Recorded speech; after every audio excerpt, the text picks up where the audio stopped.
Welcome back to the channel. I'm grateful that you've joined me again, because today we are stepping into a topic that resonates across time, cultures, and hearts. What is the true meaning of living your own life, not the life others expect from you? What the path laid out by society, but your life, the one only you can live. Most people exist inside invisible cages built from expectations, traditions, fear of judgment, and the need for approval. We often measure our worth through external validation as degrees, promotions, likes, applause. But at what cost? Living your own life means stepping outside those cages. It means walking away from what is safe and familiar and into what is true. Let me tell you about a young man born into privilege, raised in comfort, expected to become someone great in the eyes of the world. But within him stirred a deeper hunger, not for wealth or recognition, but for truth. One day, he walked away from it all: status, family expectations, societal identity, and set out on a path of self-discovery. This isn't fiction. This is the story of Siddhartha, the spiritual seeker immortalized in Hermann Hesse's novel. Siddhartha rejected prescribed answers and embraced experience. He lived among ascetics. He indulged in worldly pleasures. He felt both the ecstasy of love and the emptiness of desire. He failed, he suffered, but he never stopped searching. Why? Because he wanted to live his life, not anyone else's version of it. And isn't that what we all want? To live freely, to live meaningfully. To look in the mirror and say, "This is who I am," without flinching, apologizing, or editing. But let's be honest, living your own life isn't easy. You will be misunderstood. You will disappoint people. You will be criticized for changing, for choosing, for daring to be different. And yet if you don't, you will suffocate under the weight of what could have been. So how do we begin to truly live our own lives?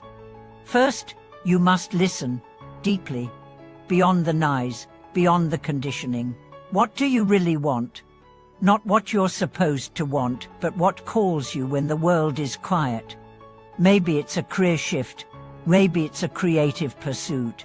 Maybe it's a simpler life. Maybe it's breaking away from a toxic relationship or redefining what success means to you. Only you can know.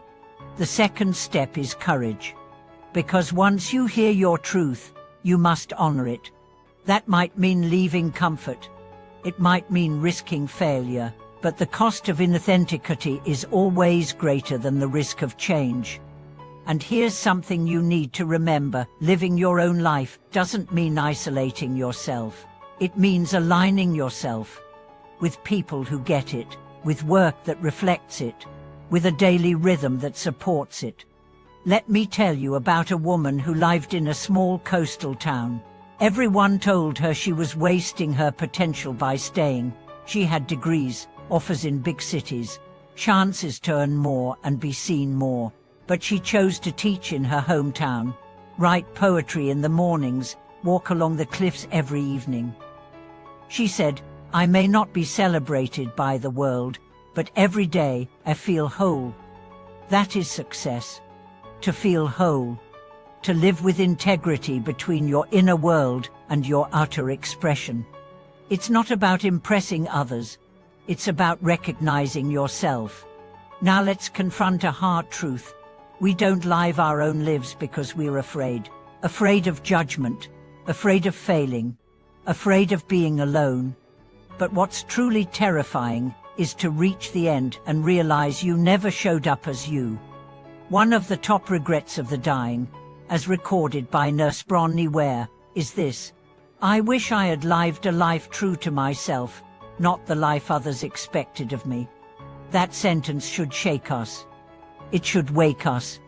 Because we still have time, right now, to choose differently. You don't need permission to be you. You don't need to be fully ready. You just need to start listening and taking one step at a time. Let's talk about resistance. Even as you start to follow your path, old beliefs will whisper, "You're being selfish. You're throwing everything away. What if this doesn't work?" But you must learn to answer those voices with truth.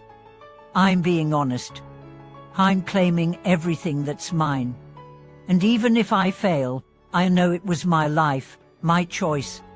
That is freedom. And freedom is messy. It's not always glamorous. Sometimes it's lonely. Sometimes it's quiet.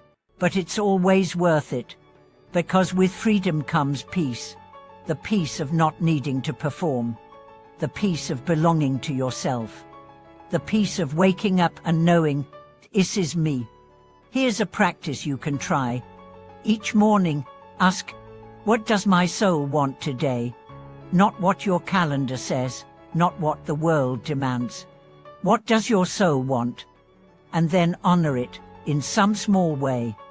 Maybe it's writing, maybe it's saying no, maybe it's being still, maybe it's calling someone. Maybe it's changing everything. Every small act of alignment builds a life of authenticity. And authenticity is power.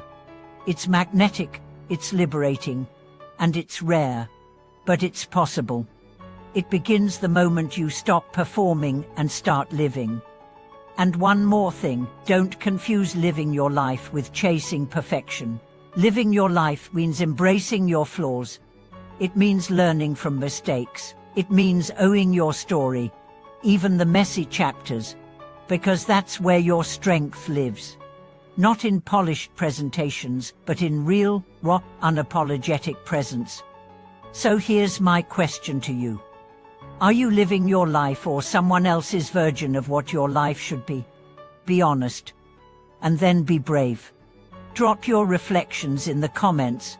Let's talk about what it means to walk your path, your way. If this video touched something in you, subscribe, like, and share it with someone who's standing at the edge of their own truth. Thanks for watching this video. You weren't born to play a role. You were born to be real. And the world needs your truth more than your performance.